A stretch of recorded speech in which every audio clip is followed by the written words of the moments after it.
Hello friends, today we're going to learn how to solve a problem.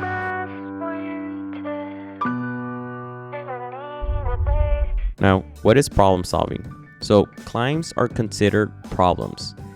There is a process for you to figure out the climb in order for you to do it from start to finish, which is considered ascend. And that's when you solve a problem. Now, when it comes to problem solving, everyone has their own process. But today, I'll be sharing with you guys my process and some common mistakes that I used to make that would delay my sense. And our goal when it comes to problem solving, be able to solve the problem as fast as possible. Because in a session, the longer you are on the climb, the harder it gets to solve it.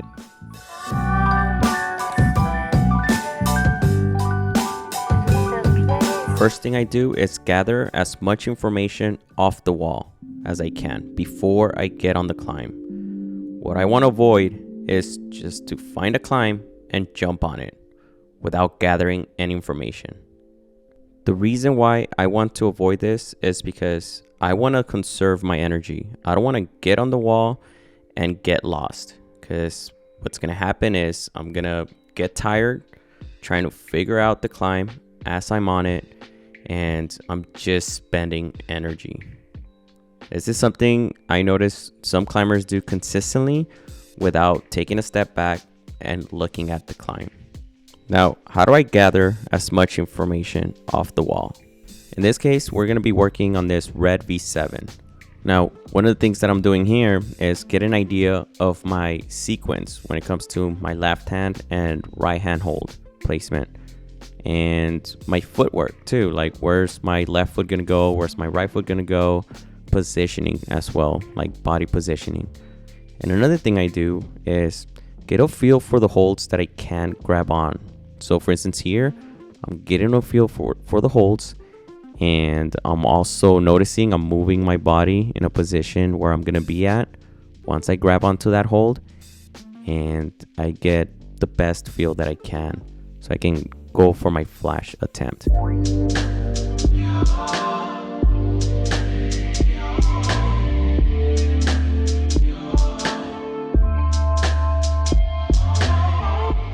Now notice, sometimes it feels right, but then you get to a certain point where you get confused, which is happening to me right here. Now, the reason why I fell here is because in order for me to get to this hold, I was trying to look for a left foot chip. But notice on this wall, there's no red foot chip. There's only orange ones. Now, this is where it gets interesting. Now I get a feel where the crux is probably at. And now this is what I do next. I break this climb down into sections. I section climbs based on how long they are. In this case, it is pretty long. So what I'm gonna do, I'm gonna break it down into 3 sections. And this is pretty much what I'm doing here. The first section is pretty much the first part I was able to do. The second section is pretty much where the crux is. And then the third section is the end point. It doesn't seem that complicated at the end, but you never know. Now, before we continue to the second section, I want to share with you my thought process on the start. So the beginning, the first move is a Gaston move. So right hand start, left hand start. Holds aren't too bad. They're not too small. They're good enough.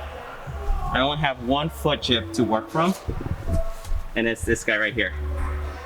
It's not that bad either. It's not like a slopey foot chip, so I can work with it.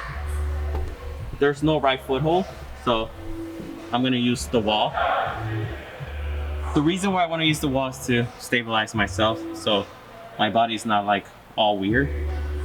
And then from there, what I'm gonna do is do the first move, which is the Gaston move, which goes like this.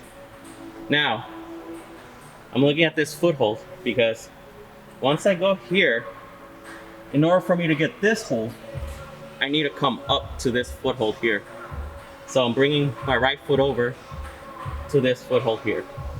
So once I bring it over, and as I'm doing that, I'm gonna try and to avoid cutting feet, because if I cut, that's a lot of weight I'm gonna have to carry. So if I cut, I don't want that. I want to keep all my holds in place as I move. Let's try it. Let's truck up. This is fun. This is fun. This is really fun, man. I'm like showing you guys my thought process, you know, and I'm feeling like I'm climbing with you guys too. So here's the first couple of moves. Here we go. Left foot. Oh, notice what I do. Notice what I do. I'm not starting up high like this. It's really hard for me to be like this and then try to move from here. So typically when I get on a climb, actually this is a really good point for you guys. So typically when I get on a climb, I don't just all of a sudden want to start high all the time. It's not always a good thing, you know? What you gotta do is, looking at your next hold, you have to feel where your body feels balanced. See, if I stay like this, I feel good. But now if I stay too low, then it's harder for me to get this Gaston move, right? So I either use more momentum or I pull in a little bit. So I can do either or. In this case, let's see what we do.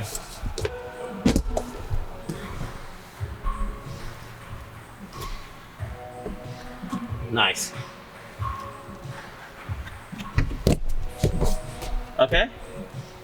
So I know I mentioned we want everything in place, but sometimes in order to add more weight into the hold, you have to release some weight on another hold.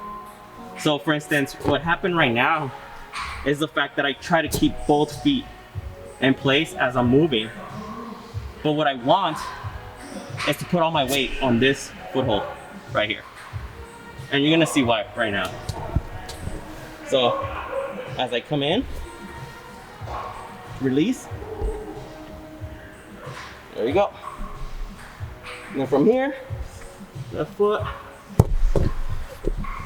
Yeah, so you know, it's balance, right? Like you have to balance your body on the wall, and that just felt right. So in these two scenarios, I do the right thing by leaving my left foot in place as I bring my right foot in. I don't want to be hopping with my right foot going in like so. Now the difference is here. It's what I do afterwards. On the left side, I keep my left foot on this foothold, and on the right side, I drop my left foot so I can put more weight on my right foot. So this is something I really wanted to point out, because you have to be intentional when you release your foot from a foot placement, and it's typically for balance. But at all times, I try to keep my hands in place, my footwork in place, my feet in place. But if at any chance I feel off balance, that's where flagging comes in place, releasing some weight on one hold over the other. Same thing with slopers too.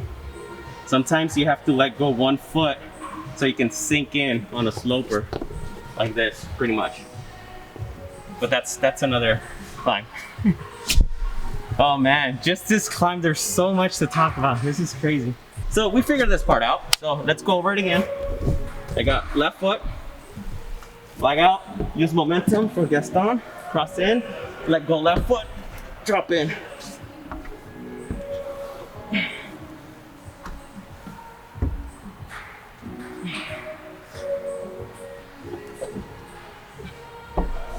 Oh. Woo. That's awesome. Okay. So yeah, so that's the beginning part. So I hope you guys learned something on this section. And then there's more to it. There's a second section. All right, awesome. Now we're gonna move on to the second section of the climb, which is the crux, where we pretty much dropped off.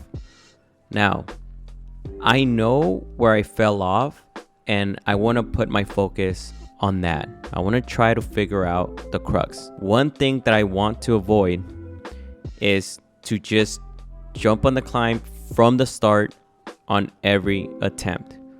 I want to avoid that. The reason is this: there is no point for me to do all of these moves that I'm already familiar with, I already know what to do, and then get to the point where I'm not too sure of.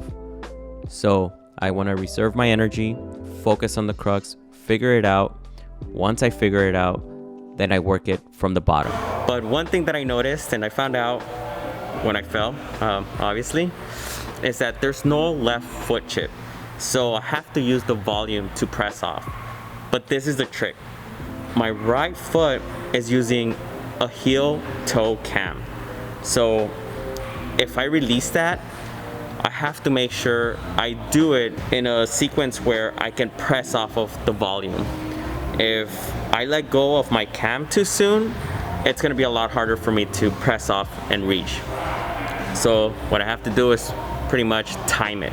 As I release my heel toe cam, I have to press off the volume. And I have to do it pretty quickly and go for that big move.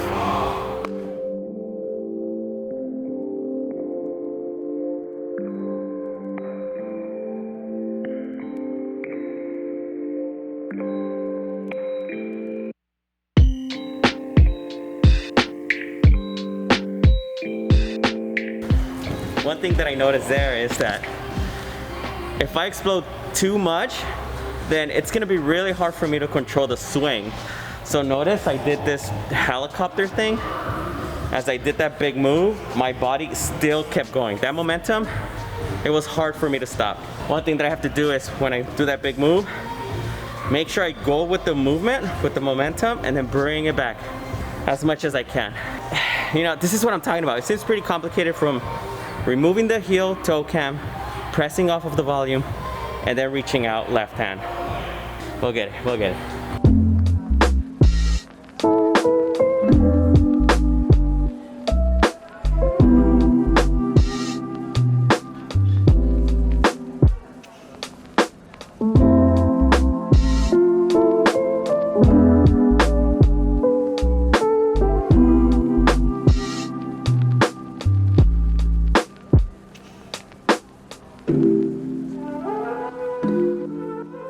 All right, sweet. So we got it.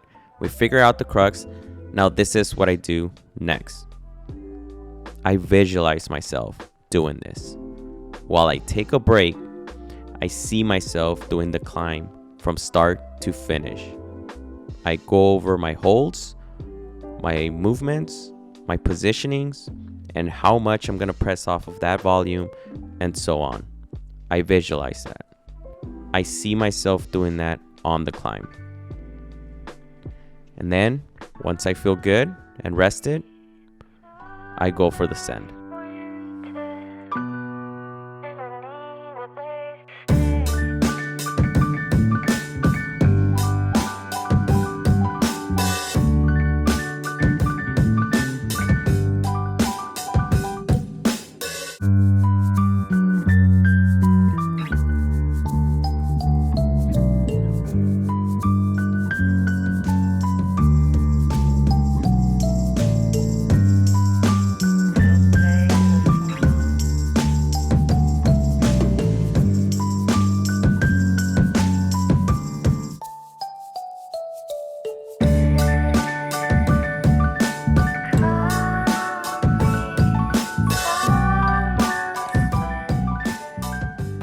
You guys, I hope you enjoyed this video. You find it useful or helpful.